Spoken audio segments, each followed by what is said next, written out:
Approche-toi de Pico. Toi, comme je les adore. Mets-toi devant la bagnole. Bico, on entend bien, monsieur, des insultes racistes. Sur ces images tournées le 21 avril dernier par son épouse, on aperçoit une altercation entre Adil Sefrioui au fond et un homme de 72 ans qui aurait photographié sa maison. Très rapidement, le ton monte, l'homme profère des insultes racistes. Il monte dans sa voiture et fauche alors violemment Adil Sefrioui. Je suis dans l'incompréhension aujourd'hui en fait, parce que depuis mercredi dernier, ça fait déjà une semaine, et puis le monsieur il est en liberté. Depuis le jour des faits, il était mis en liberté. Et ça me pose beaucoup de questions et je me sens en insécurité. Franchement, moi je me sens pas humain quoi.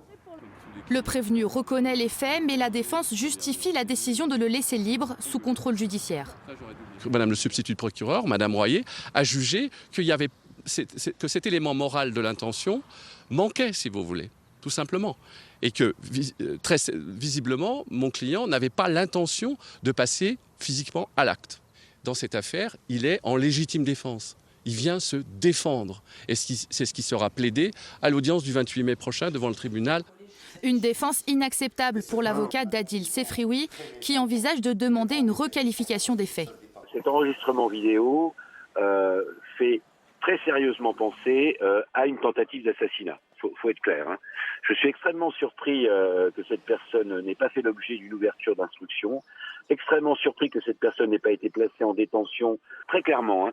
Si c'était M. Sefrioui qui avait été à la place de cette personne, je suis convaincu que M. Sefrioui aurait été interpellé très rapidement et qu'il aurait sans aucun doute été placé en détention. L'homme incriminé sans antécédent judiciaire est convoqué fin mai au tribunal de Dole pour violences aggravées et injures racistes.